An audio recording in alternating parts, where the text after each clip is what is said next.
We'll start with Tanner. Obviously, pretty terrible news. How did that happen? Yeah, it was a real shock to us. The severity of that injury. It was a seemingly innocuous thing at training that he actually trained through, and then had a precautionary scan afterwards, and it revealed the scaphoid fracture.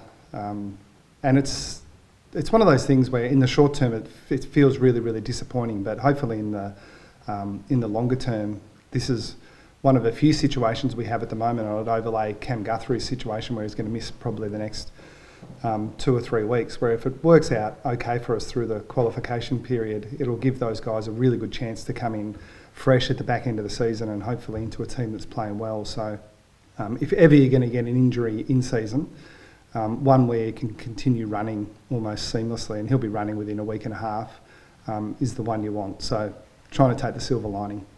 One of the guys who do get back is fresh, and Patrick Dangerfield. Can you take us inside what he's done since we last saw him against Carlton Round 7?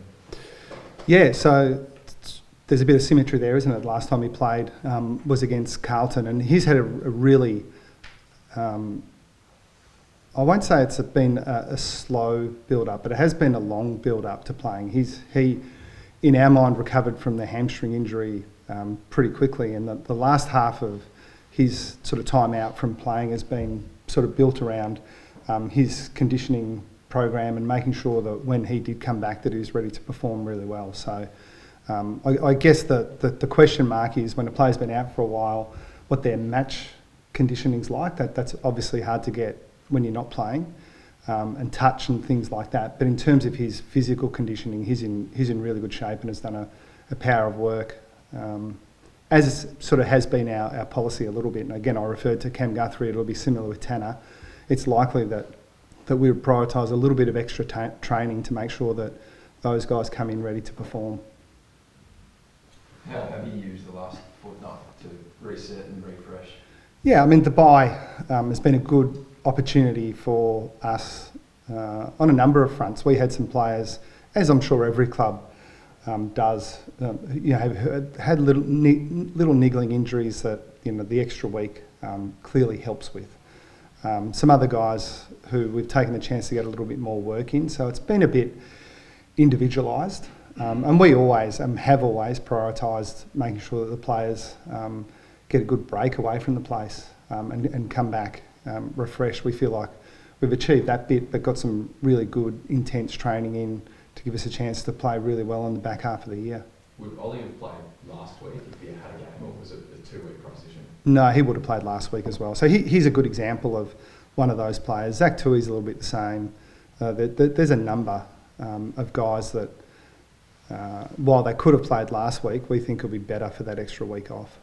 Has there been any fresh complications with Cam's recovery? No, so I'm not exactly sure what's been communicated, and I'm doing my very best these days to not get into the weeds in the communication. It's actually not logical that I'm the person communicating that stuff. But to summarise, he came back in really good shape and just had a bit of a flare-up, like an Achilles sort of tendinopathy type issue. So I'm being very broad there. More technical people could explain the detail there.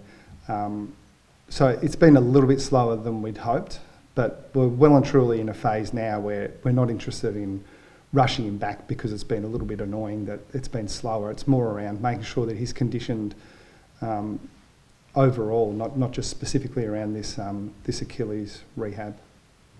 But it's reasonable to say it's been slower than we initially thought. Chris, just on Tanner, does it require surgery? Yeah, he'll have surgery. Yeah, so I'm not exactly sure what's been communicated. I don't follow this stuff, but I'm going to say ballpark 6 weeks. Yep. So for me, that's somewhere between 3 and 9. What about yourself personally? Have you, with the bye, have you been able to get away from footy at all? How do you spend your break?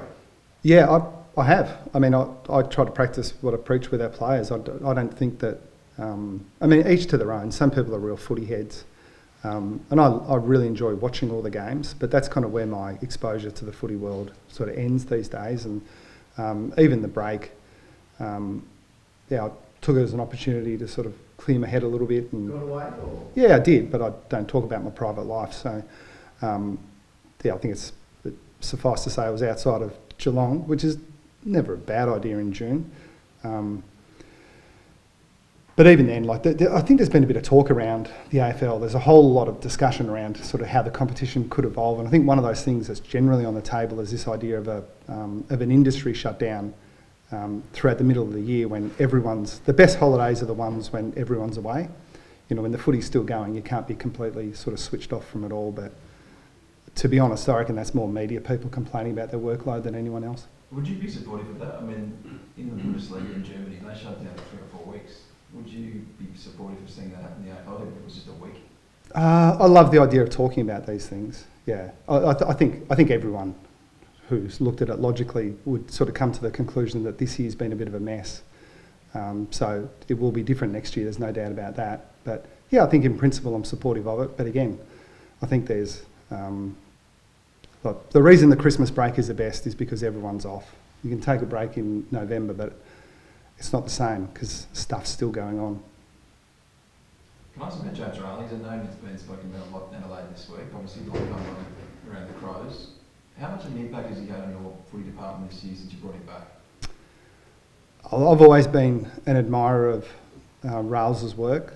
We go back a long way. So when I first arrived at Geelong in 2010, he was already here and was a high performer all the way through. And one of the challenges that I think footy clubs, more specifically individuals who have worked and played at one footy club, I'll sort of reference Corey Enright as another example, is that if you really want to go on and get to where you can, or do what's possible within your individual career, it's probably best to get some experience in another club. Now,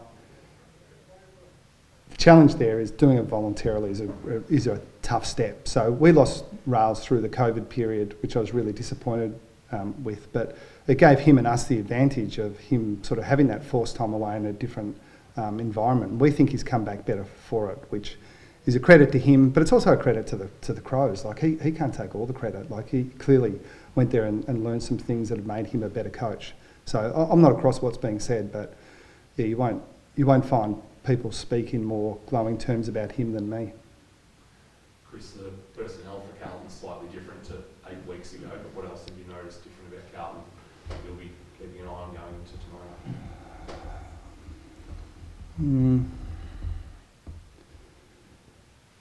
Yeah, I'm not sure how much I want to sort of talk about it, King. I think the personnel part is always the easiest thing to talk about when it comes to Carlton, because they've got two of the best young key forwards in the comp. They might have the best young key defender in the comp, some great midfielders. You sort of look through their team and they've just got talent everywhere. But if it wasn't clear in the last decade, it's become clear recently that talent alone doesn't get it done. And we have some admiration for their system and the way that they're playing together. So it's when you come up against a team like that, sometimes the challenge is not being too tunnel visioned on what their individuals can do and sort of missing the way their overall system works. And I think some of their role players, and I don't use that in a derogatory manner, are very good players in their own right. So yeah, we think they're a pretty solid system, but I've got to say, Kingy, we're just finding that when we sit down and look at other teams, there may have been a time a long time ago where you could look at teams and think, right, we can sort of pick them apart a little bit in certain areas. We hardly ever see that anymore. So yeah, we have respect for what they do, but they're still not that different to most other teams you play.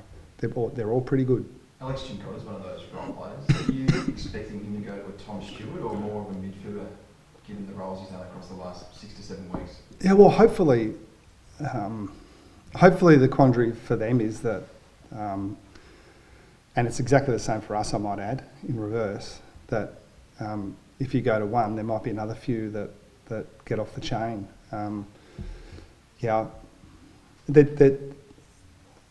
They're different types of roles, those shutdown roles. So he's tended to sort of play on more mid-types, coming up as a forward. So yeah, the skill set required to play on, I think it was Zach Merritt last time, is different to Tom Stewart, but I'm sure they've got confidence that he's versatile enough to play a number of those roles. It'll be interesting to watch. Just on Pat, will he have less time on the ground as a way of easing it back in? What does it look like compared to his normal game? No, he's ready to go, and that's an indication. That's an example of us. It's one way to explain what we've tried to do.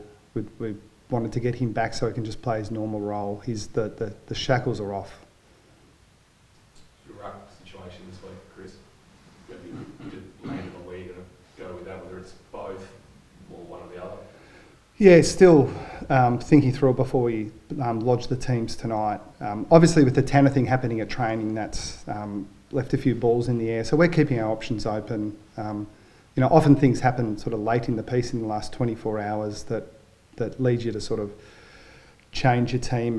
And we, as has been sort of our custom, like to sort of leave it pretty late before we make these calls. We're, again, each to their own, but some like to be really locked into the team they're going to play 48, even longer, out from the game, where we tend to sort of keep our powder dry a little bit. So we've still got some things we're working through.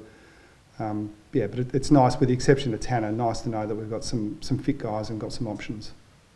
There's been a bit of a view that, I know you probably don't want to go into contracts too much, but there's been a bit of a view that Tyson almost owes the Cats because you help Has him he? back Yeah. on track in terms of his career. Do you Yeah. have a comment in that space?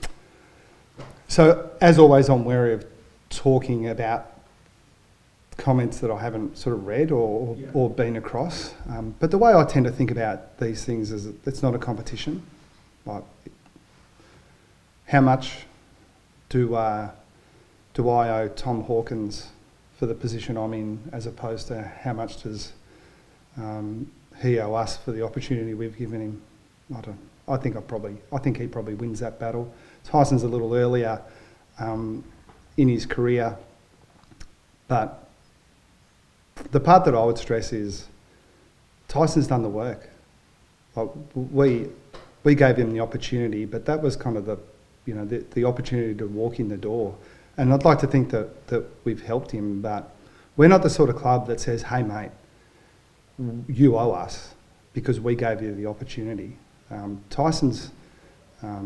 We want the best for Tyson, not just while he's playing footy, but post-footy as well. And part of that is him making sure that, he sets himself up, financially, and in areas outside of footy. And so, I just can't see a time where we would leverage what we've done for a player to get them to commit to us. We're not that sort of club, not those sort of people. Is this the best environment for him? I mean, not in terms of just the club, but the location. It's different to other clubs around Victoria and even around the country. Do you think it's the best environment for his footy? I mean, I do, but we're biased. Yeah. I would imagine that every club's trying to set themselves up to be able to say to young players, all players who have had some hiccups in their playing career, that if you come to us, you won't get a better opportunity to develop as a player and a person. That's what we've aspired to do and to be for a long period of time. And the fact that it's worked out well with Tyson doesn't make it a guarantee with others. But yeah, look, well, I'll sell us a little bit here. We are just geographically different. So that's not us saying we think we're better than other clubs. I don't know, to be frank. I don't know how well they do things, but I'm really confident that with the experience, that our people have had around the competition, that there is something different about this place that's hard to replicate in the metropolitan sort of capital cities of Australia. Now, for some, that's a negative because they want to be in the big smoke, but for others, it's a real positive. So, in terms of time, I wouldn't like to be sitting here sort of.